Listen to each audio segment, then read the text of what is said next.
Consistently strong anti-war message. We don't need another war. Understood, and you make that point quite a lot. Is one that resonates with many U.S. troops today.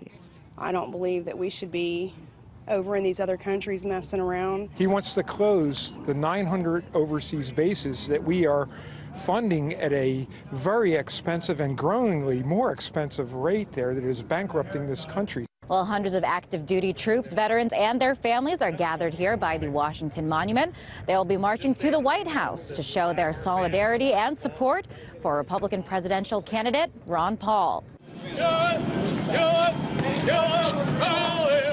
Often ignored. But it deserved more than one mention on all the stations. Somebody went and added these all up. Thank you, so what's going on here? You're in this media business. How did Libertarian Ron Paul become the 13th floor in a hotel? When his message isn't being cut off.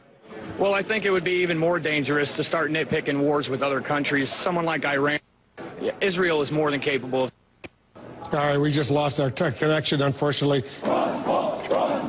The mainstream media would have you believe the military doesn't back Paul. The top three contributors are the Air Force, the Army, and the Navy.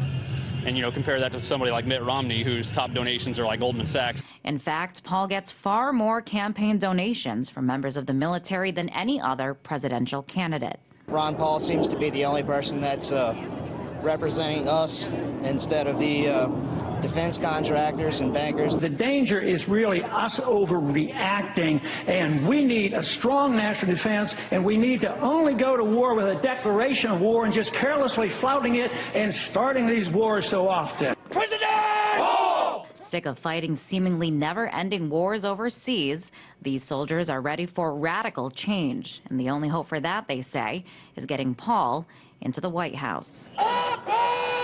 In Washington, Liz Wall, RT.